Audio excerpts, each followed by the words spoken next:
there are any reservations from the We are council? okay, Your Honor.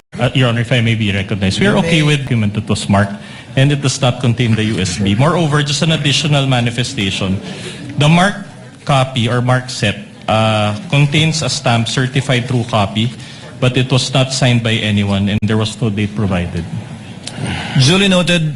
Again, this without prejudice to the counsel for the prosecutor, furnishing counsel for respondent with a copy of the exact document produced by Director Matibag for further comparison and or observation either during cross or future proceedings later on. We submit, Your Honor. Your Honor, just a correction. There was a stamp, Your Honor, and a signature, but there was no name. Just for the record, Your Honor. Duly noted for the record. With the permission of the court, we'll be using the pre-marked document, Your Honor, for the purpose of confirmation. Likewise, for the information of the counsel for respondent, would that be okay? Then we take exception to that, Your Honor, because it was not the one that was identified by the witness in open court. What he identified was his own copy, and that copy does not contain any USB. So he does not have. He will.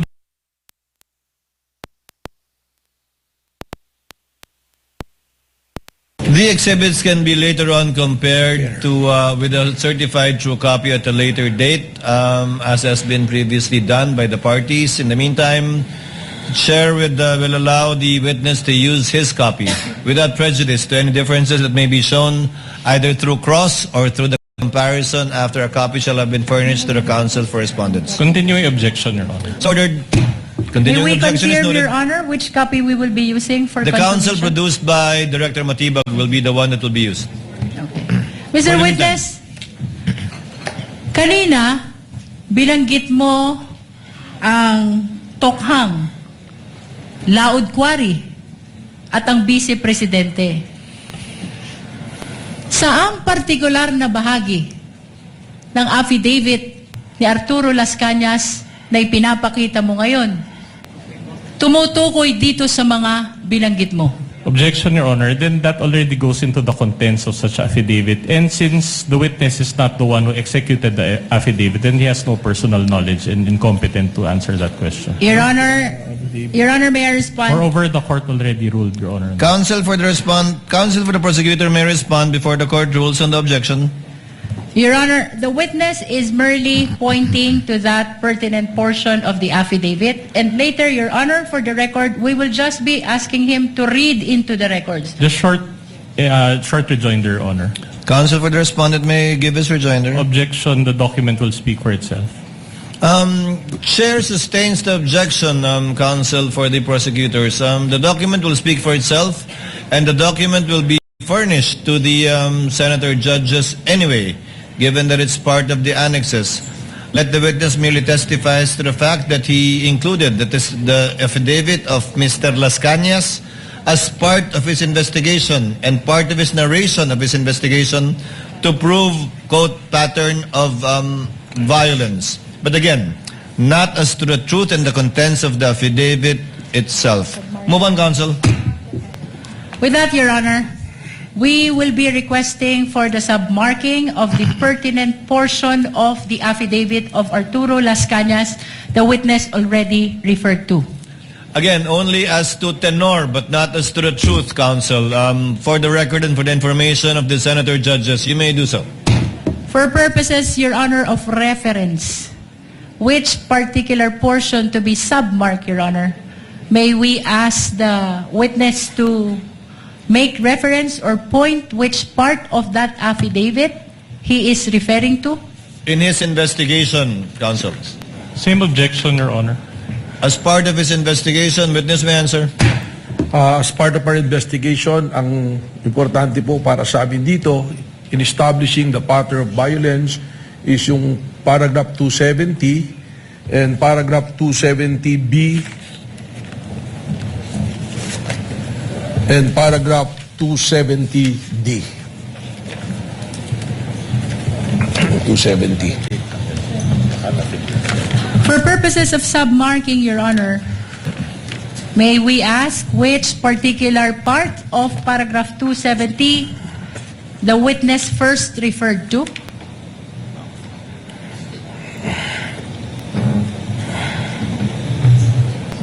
Your Honor, manifestation. Counsel for respondent may proceed. All right. Your Honor, this pertains to an affidavit of Arturo Las Cañas. And on page 186, Your Honor, of such affidavit, it appears that even the signature is not a wet signature. It's a printed copy. And there's a subscription and sworn to portion thereof. But it's not notarized at all. So this is a mere scrap of paper, Your Honor. Counsel, Your Honor, the document is being presented only to seek confirmation from the witness that he is referring to this particular document as part of the investigation of Special Task Force. We are not presenting it to prove the truthfulness of the contents of the affidavit. The question only, Your Honor, is whether or not this is the document that was part of the consideration of the Special Task Force in investigating on the threat by the President to the life of the Just President. a short Your Honor. rejoinder, Your Honor. counsel may give a rejoinder Then- or additional manifestation. Then we will not allow this witness to build on the basis of a mere scrap of paper, Your Honor. Counsel, it was the counsel for respondent who chose to use this copy instead of the one previously marked. That I presume is either certified true or contains a more complete signature. Then I would have to clarify, Your Honor, that it is our position. Well, it's first of all, we are not in the position to choose for this witness. But in the event that they use this document, we manifest, Your Honor, upon perusal that such document is unsigned and unnotarized, Your Honor. This is an affidavit. So in other words, without the proper notarization and without the proper signature, then it is a mere scrap of paper. We cannot allow this witness to build his testimony based on this document. Your Your Honor, Honor, in fact, Your Honor, we request, Your Honor, that this court peruse also page 186 of such document. Before the court the presiding officer makes a ruling, Your Honor. the pre-marked document, is it notarized? Your Honor, may I raise a question to the witness so that he will answer and enlighten us on why the document is not notarized? You may, counsel. So you're admitting that it's not even Yes, your Your pre-marked copy is not notarized, whether we use that copy or this one. We admit to that, Your Honor. The witness will please explain why he is using in his investigation a document and or affidavit that is not subscribed to or under oath.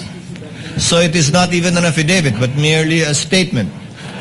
Alam niyo po, Your Honor, sa law enforcement po, meron po tayo mga tinatawag na open source intel. At ito po ay pinadala sa atin at atin pong susundan. At kaya nga po, ang aming pong investigasyon ay isang continuing investigation, open, continuing and active investigation, sapagkat ito bang ganitong dokumento ay amin ding ikukumpara pa. Subalit malaki po ang value ng mga itong bagay sa amin sapagkat ito po ang nagbibigay rin sa amin ng direksyon at mga leads upang amin pong magampanan ang amin pong tungkulin na mag-imbestiga. So for the second time and for the sake of clarity and then for the information and guidance of the senator judges, the document being identified by the witness is unsigned, is not notarized, not under oath, and it is only as to the fact that they used this document in their investigation or as part of their investigation, but not as to the truth of the allegations contained in that unsubscribed document that was not made under oath. Also unsigned, Your Honor. Sorry. Unsigned. Also May I make unsigned a because there's a manifestation, Your Honor? signature but it appears to be a photocopy, so it doesn't qualify as a signature. With the additional manifestation of the respondent, so noted, what is the manifestation of the counsel for the prosecutors? Your Honor, based on the ICC, as relayed to us by our witness in the next article or in the last article that we will present, the ICC does not require notarization of document. Noted, but we are not the ICC counsel. Again, we're just placing on the record and for the record the factual situation concerning the document that the witness is testifying to for the information and guidance of the senator judges. Counsel for the panel of prosecutors, may proceed. Mr. Witness, for purposes of submarking, can you read just a portion of paragraph 270, just for the guidance of the impeachment court? Again, Your Honor, same objection. The document will speak for itself. Best evidence of this statement is a document. Your Honor, we wanted As to be previously guided. ruled, the court will allow it. Again, given the limited consideration that the court will give this testimony of the witness and not the truth of what he will read, witness may answer. Paragraph 270, the years of 2012 to 2013 were the birth of Tokhang operations and the evil side of enforcement in Davao City by its author, the newly installed Davao City Police Office Director Colonel Ronald Bato de la Rosa. The operations were all cleared and approved by Mayors Inday Sara Zimmerman Duterte Carpio and Rodrigo Roa Duterte. Your Honor, we are requesting that the portion read by the witness be bracketed and marked as Exhibit P4-35. So ordered. Mr. Witness, what else is the pertinent portion of this affidavit that you are referring to? As mentioned earlier po, paragraph 270B. For the guidance of the impeachment court, kindly read for purposes of submarking only. While eating, Colonel Bato de la Rosa told me in Visayan dialect why you summoned me, and I quote, Tur, short of Arturo, my first name. Nakaistorya mi ni Mayor Inday, referring to Davao City Mayor Inday Sara C. Duterte Carpio, party sa atwang Tokhang operation. As part of our Tokhang operation, ang order ni Mayor Inday sa akon, nag-ilaylo sa nato ang pusil, killing through shooting. Sa atwang mga target persons, shabu users and pushers and other criminal elements in Davao City, kay samukan siya media, magsige o pagunta na, pud, kidnapa, abdak, na lang ninyo ang inyong target, unya, ilubong sa quarry, laod quarry. Para missing lang kay okay si Mayor Inday sa ana paagi. I talked to Mayor Inday as part of our Tokhang operation. She ordered us to lay low our killings through gun shooting because the media is asking too much.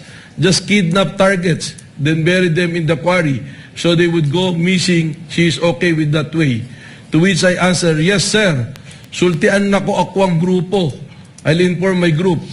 Colonel Bato de la Rosa instructed me, i-inform Tur kung naamoy maabdak na target nyo. Inform me Tur whenever you are kidnap a target.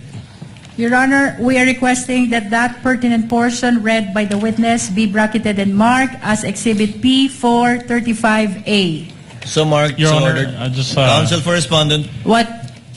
we just want to register again our continuing objection, Your Honor. Again, we already allowed, Your Honor, that the witness at least identify this document, but as to the fact, Your Honor, that he is allowed to read even portions thereof, he's not the author of this affidavit.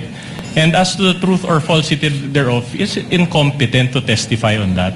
And it already violates, Your Honor, it already violates the rights of our clients because she's being prejudiced by the reading of this affidavit that cannot even be verified because the person is not here to testify. That's our objection, Your Honor. Chair notes the objection and continuing objection of counsel for the respondents, and as an addition